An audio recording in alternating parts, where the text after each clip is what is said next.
জানতে চাওয়া হয়েছে 7 ভাগে কুরবানি করা যাবে কিনা। 7 ভাগ নেই, 1 ভাগ। কয়েকজন মিলে 1 ভাগ কোরবানি দিতে পারবে কিনা? 3 ভাগ, 5 ভাগ, 7 ভাগে কুরবানি করার হাদিস কি সহিহ এবং রাসূলের কোন সাহাবীর সাথে কুরবানি করেছেন কিনা?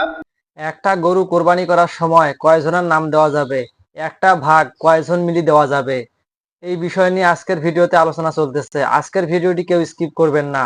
ভিডিওটি যদি স্কিপ করেন তাহলে আপনি কোরবানিটা সঠিক নিয়মে দিতে পারবেন না। তো বেশি কথা না বাড়িয়ে আমরা স্ক্রিনে যা উপভোগ করতে থাকি। জানতে চাওয়া হয়েছে 7 ভাগে কুরবানি করা যাবে কিনা। কেউ কেউ বলে থাকেন যে ভাগে যদি কুরবানি দেওয়া হয় 7 জনে মিলে, গরুতে বা মহিষে বা উটে, এই ভাগে কুরবানি হবে না, এটা অনেকে বলে থাকেন। এই কথাটি আসলে ঠিক নয়।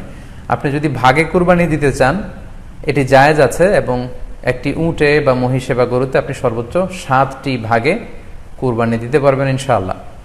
এ ব্যাপারে সহিহ মুসলিমের একটি হাদিসকে আমরা এখানে উল্লেখ করতে চাই।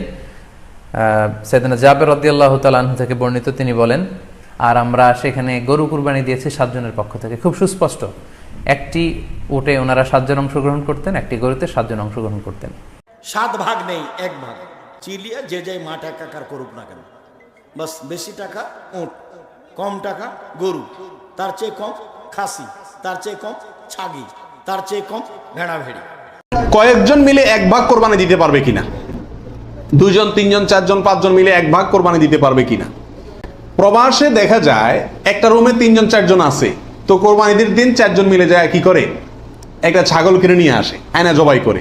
তো 4 জন মিলে যদি একটা ছাগল দেয়, অথবা একটা অংশ গরুতে হোক অথবা ছাগলে হোক, কোরবানিতে যদি একাধিক ব্যক্তি যদি এক অংশ দেয়, কোরবানি হবে? হবে না। একটা অংশ একজন দিবে, সেখানে কয়েকজন যদি সেখানে অর্থায়ন করে, কয়েকজন ভাগ বসায়, আর এক অংশ কয়েকজন মিলে দেয়, তাহলে কি হবে না? কোরবানি হবে না, ওটা গোশত খাওয়া হবে। গরু 7 জনের পক্ষ থেকে, এই যে হাদিস আছে 7 জন নেই, মানে ঠিকই তো আছে, তো 7 জন গরু, 7 জন উট। আব্দুল্লাহ ইবনে আব্বাস রাদিয়াল্লাহু তাআলা আনহু বলেন, কুন্নামা নবী সাল্লাল্লাহু আলাইহি সাল্লাম ফি সাফারিন, একদা আমরা রাসূলের সাথে সফরে ছিলাম। ফাহাজারাল আজহা, কুরবানির সময় চলে আসলো। ফাস্তারাকনা ফিল বাকারাতে সাবাতুন ও ফিল বাইরাতে আসারাতুন, আমরা শরীক হলাম 7 জন গরুতে আর 10 জন উটে। আমরা সফরে ছিলাম, কুরবানির সময় চলে আসলো, আমরা 7 জন অংশগ্রহণ করলাম গরুতে আর 10 জন অংশগ্রহণ করলাম উটে, সব মিলে হলো জন। 17 নম্বর প্রশ্ন হলো, ভাগে কোরবানি দেওয়া যাবে কিনা? এটা একটা গুরুত্বপূর্ণ প্রশ্ন আজকালকার যুগে। কারণ কোন কোন ওলামা একরাম বলছেন ভাগে কোরবানি দেওয়া যাবে না, বরং গরু হোক আর ওট হোক, যত বড় পশুই হোক, দিলে একজনের পক্ষ থেকে দিতে হবে, 7 ব্যক্তির পক্ষ থেকে যথেষ্ট হবে। এই যে কথা প্রচলিত আছে, এটাকে অনেক কোন কোন ওলামা একরাম কি করছেন? অস্বীকার করছেন। আসলে সঠিক কোনটা, এ ব্যাপারে আগেই বলেছি যে একাডেমিক আলোচনা খুব বেশি লম্বাচড়া করার ইচ্ছা নাই এবং সুযোগও নেই। শুধু সংক্ষেপে এটুকু বলবো, সব যুগেই সবচাইতে বেশি সংখ্যক ওলামাদের মতে, বলা যায় প্রায় সবার মতে, সমস্ত ওলামা একরামের মতেই বলা যেতে পারে প্রায়, গরুর ক্ষেত্রে একটা গরু 7 জন ব্যক্তির পক্ষ থেকে কি হবে? কোরবানির জন্য যথেষ্ট হবে। এক্ষেত্রে বিচ্ছিন্নভাবে যে 2-1 জন আলেম বলছেন যে গরু হোক আর ওট হোক একজন থেকে হবে, 7 জন থেকে হবে না, তাদের যুক্তিগুলা খুবই ঠুনকো এবং খুবই দুর্বল। নবী আলাইহিস সালাম যে সফরে একাধিক ব্যক্তিকে কোরবানিতে অংশগ্রহণের সুযোগ দিয়েছিলেন, তারা বলেন যে এটা সফরের জন্য নির্দিষ্ট, অথচ নবী আলাইহিস সালাম সেটা নির্দিষ্ট করেন নাই, এটা ওনারা নির্দিষ্ট করছেন। নবী আলাইহিস সালামের কোনো নির্দেশ সফরে হোক, হাজারে হোক, সফরের বাইরে হোক, যে কোনো নির্দেশ সাধারণত ব্যাপকভাবেই সবার জন্য সব সময়ের জন্য প্রযোজ্য হয়, যদি কোরআন এবং সুন্নাহর কোনো বর্ণনা দ্বারা নবী আলাইহিস সালাম নিজে ওইটাকে নির্দিষ্ট না করে দেন। তিনি সফরে যদি কোনো নির্দেশ করেন, ওই সফরের বাইরের জন্য সেটা কার্যকর হবে কি হবে না? যদি কেউ সফরের জন্য নির্দিষ্ট করতে চায়, তাহলে তার জন্য পৃথক দলিলের প্রয়োজন। বিধায় এটাই হলো বেশিরভাগ ওলামা একরামের মত। বিচ্ছিন্নভাবে কোনো আলেমের মত থাকতে পারে, কিন্তু সে 1-2 জন আলেমের কথা না শুনে সংখ্যাগরিষ্ঠ ওলামা একরামের মতের উপর আমল করবেন। গরুর ক্ষেত্রে 7 জনের পক্ষ থেকে যথেষ্ট হবে। তবে একটা কথা এখানে বলতেই হবে, সেটা হলো উত্তম হলো একাকি দেওয়া, ভাগে না দিয়ে কি দেওয়া? একাকি দেওয়া, এক্ষেত্রে কারোর কোনো দ্বিমত নাই। একাকি দিতে পারলে সেটা সবচেয়ে বেস্ট এবং ভালো। 3 ভাগ 5 ভাগ 7 ভাগে কুরবানি করার হাদিস কি সহি এবং রাসূলের কোনো সাহাবীর সাথে কুরবানি করেছেন কিনা?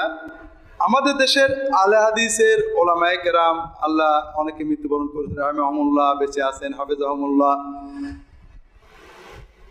অনেক বিষয় সহিহ হাদিস মানার চেষ্টা করেন, অনেকগুলো বিষয় খুব ভালো, কিছু কিছু বিষয় ভুল বুঝেছেন। তার একটা বড় বিষয় হলো যে 7 ভাগে কুরবানি করা যাবে না।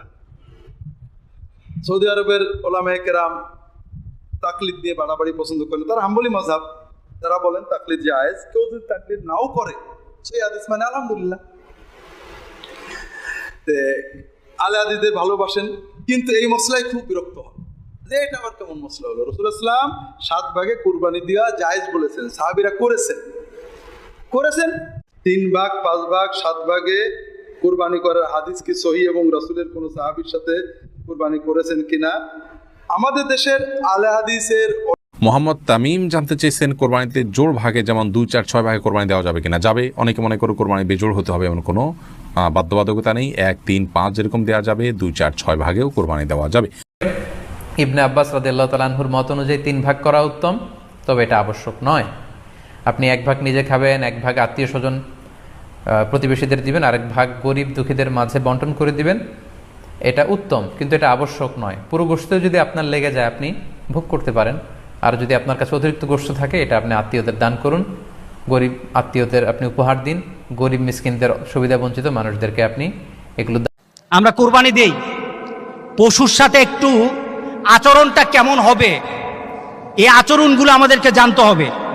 রাসূল সাল্লাল্লাহু আলাইহি সাল্লাম কুরবানির ব্যাপারে বলেছেন ঈদগাহে যাওয়ার আগে কুরবানি দেওয়া যাবে না। দ্বিতীয়ত রাসূল সাল্লাল্লাহু আলাইহি সাল্লাম কুরবানি নিজ হাতে দিতেন। সুতরাং আমাদের একটা চেষ্টা থাকা দরকার, আমাদেরও একটা চাহিদা থাকা দরকার যে আমার কুরবানিটা আমি দেব। আপনি কুরবানি দেওয়ার সময় কুরবানির পশু যেন কোনো ব্যথিত কোনো কারণে কুরবানির পশু যেন ব্যথা না পায়, কষ্ট না হয়, এ প্রচেষ্টা করতে হবে। তো ভিউয়ার্স দেখুন, এখানে একটা বিষয় পরিষ্কার হয়ে গেলাম যে একটা ভাগে যদি আমরা 3-4 জন মিলি ভাগ দেই তাহলে ওই ভাগটি কিন্তু আদায় হচ্ছে না। দেখুন, একটা রুমের ভেতরে 3-4 জন থাকলে সেখানে কি হয়, আর একটা গরুতে যদি বা একটা ভাগেই যদি আমরা 3-4 জন মিলি দেই, সেটা গোশত খাওয়া ছাড়া ওটা ভাগ হবে না। একটা ভাগে 1 জন থাকতে হবে, আর সর্বোচ্চ একটা গরুতে কোরবানি দিতে পারবেন আপনারা 7 জন মিলে। তো এটাই ছিল আজকের ভিডিওটি। ভিডিওটি কেমন লেগেছে কমেন্ট করে জানিয়ে দিবেন, আর ভিডিওটি ভালো লাগলে বন্ধুদের কাছে শেয়ার দিয়ে দেখার সুযোগ করে দিবেন। তো চ্যানেলে নতুন হয়ে থাকলে চ্যানেলটিকে সাবস্ক্রাইব করে নেবেন, আর ভিডিওতে একটা লাইক দিয়ে দিবেন। তো ভালো থাকবেন, সুস্থ থাকবেন, দেখা হবে বরাবরের মতো পরবর্তী ভিডিওতে। আপনাদের শরীরের সুস্বাস্থ্য কামনা করে বিদায় নিচ্ছি আমি মোহাম্মদ জাকিরুল ইসলাম। এতক্ষণ অবধি ভিডিওটি দেখার জন্য আপনাদেরকে অসংখ্য ধন্যবাদ।